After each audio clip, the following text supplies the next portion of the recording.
There are a lot of great dividend stocks out there. But the truth is, when we talk about high yield investments, no doubt we always end up talking about QYLD. But it would be wrong of us to only talk about QYLD and forget about the other two great investments from Global X. RYLD and XYLD. XYLD, which tracks the S&P 500 index, has been in business just as long as QYLD, and RYLD is still a relatively new player to the game as the fund was created in 2019. But we've got a few years under our belt now, so it's time to take a second look at QYLD and RYLD and XYLD to see what is the best fit potentially for us.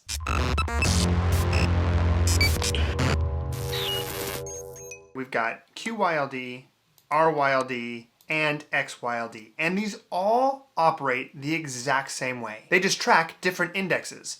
For QYLD, it tracks the NASDAQ 100.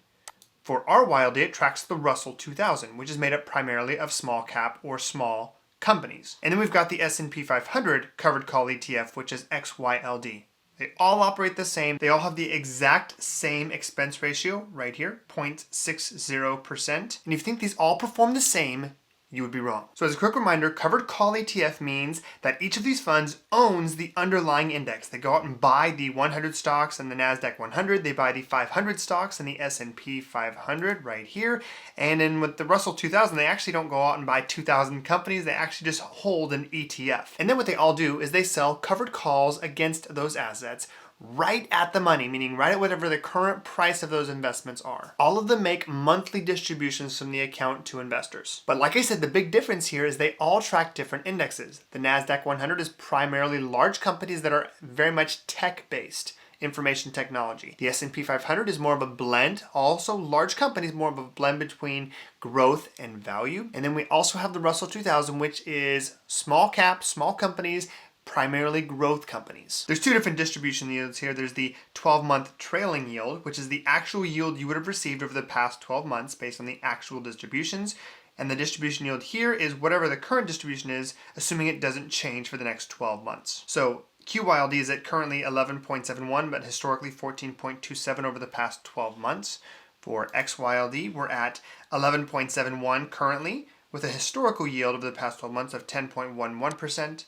And then RYLD has a current yield of 11.57%, and the historic 12-month trailing yield is 13.33%. For those that don't like QYLD, or at least are nervous about it, the biggest issue we have is the fact that it loses share price value over time. It started out trading at $25 and it's currently trading for under $20 per share. So the big question remains, are these other two investments potentially a better fit? Do they better hold their value? Do they have a lower distribution yield? Let's see what the results look like. We're going to dive into my spreadsheet. We're going to take a look at all three funds together against each other, QYLD, XYLD, RYLD, since February of 2019 all the way through present. And then we're going to look at just QYLD and XYLD since back in 2013 all the way to present. We'll look at distribution yields. We'll take a look at the overall portfolio value if we just have a lump sum investment or if we're starting from $0 and investing every single month into these funds. All right, guys, so here's the spreadsheet. This is what we're working with here. We've got a lump sum investment amount of $100,000 and a monthly contribution, which we will adjust at starting $250 a month. I don't expect you guys to have $100,000 lying around to invest. I'm just trying to show you, if you start with a large amount of money, how much does the value of that money erode over time with these funds, or does it actually grow? We've got the three tabs down here. We've got all the data, the contributions, the dividend history, exactly as it happened for all three of the ETFs. And for QYLD and XYLD, we've got from 2019 to present, as well as from 2013 to present over on this side. So assuming a $100,000 investment where we're only taking that $100,000, we're not reinvesting dividends, we're not contributing more money, what happens to $100,000 in each of these different ETFs over a period of just under 3 years? Red is RYLD, which is the Russell 2000.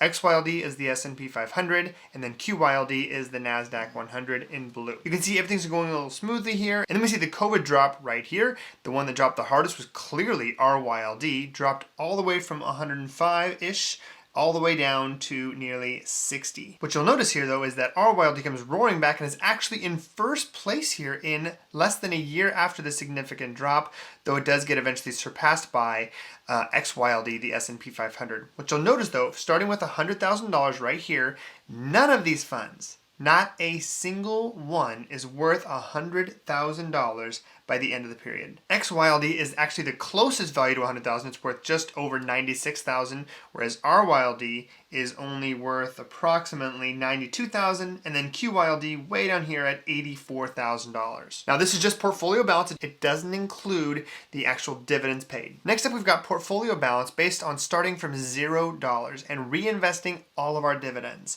We'll see it's actually much closer than we saw in the other one. However, you can see that RYLD, after the big drop in March of 2020, actually jumped ahead here in 2021. It became the top performing ETF here, and at the end, it actually was out top as well. All right, next up here, we've got cumulative dividends paid, starting with a lump sum investment. This is not much of a surprise here. We always thought that QYLD was going to be the best fit here, but RYLD is not far behind here. Cumulative dividends over this time period, over $30,000 in cumulative dividends here, whereas QYLD is at $32,668. And then down here, XYLD at $24,667. Here are the total dividends paid out by the investments if you started from $0 and reinvested all dividends, investing $250 every single month. Now here's a look at QYLD versus XYLD, just these two funds from 2014, the beginning of 2014 all the way to present, starting from $0 and reinvesting all of our dividends.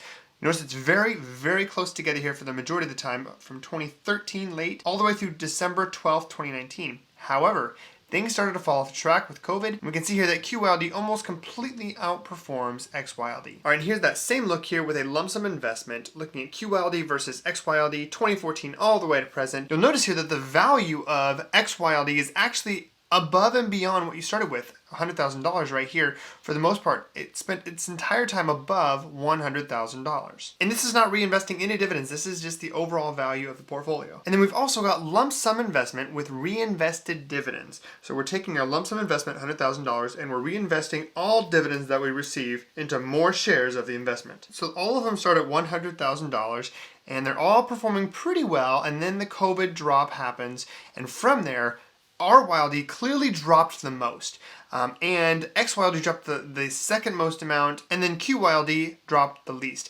However, we look at the recovery here. RYLD comes storming back here to take the lead, actually just a little bit over a year after. So as we look at this chart here, we can see that from a volatility perspective, RYLD dropped the hardest and the fastest, but it did recover its principal value for the most part. And at the end of the day, here presently in March of 2022, if we'd started with that $100,000 and reinvested all dividends, we would have as a portfolio value, we'd have approximately $96,000, versus for RYLD, we'd be at $90,000, and then for QYLD, we would have $85,000 on the portfolio balance. So all of these charts here really tell the same story. From an overall portfolio value perspective, we can expect QYLD to go down, and it goes down harder than the other two investments. It showed the same thing here in this chart, the starting from $0 and the portfolio value overall. Now in total dividends paid, QYLD pays out the most dividends, but not by a ton, because RYLD pays out a pretty hefty dividend as well. XYLD has historically been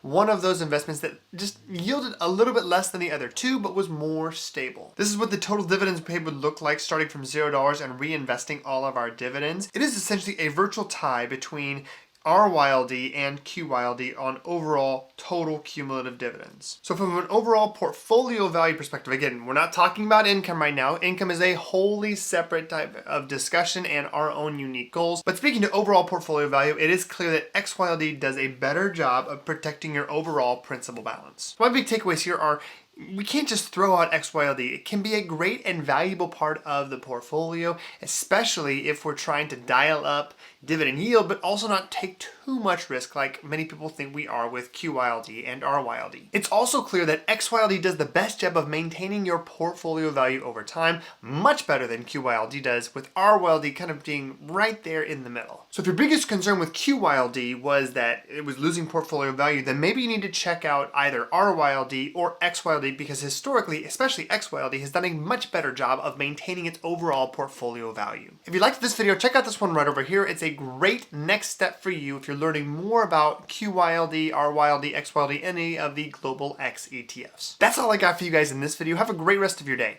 And please continue to stay healthy, both physically and financially. Have a good one.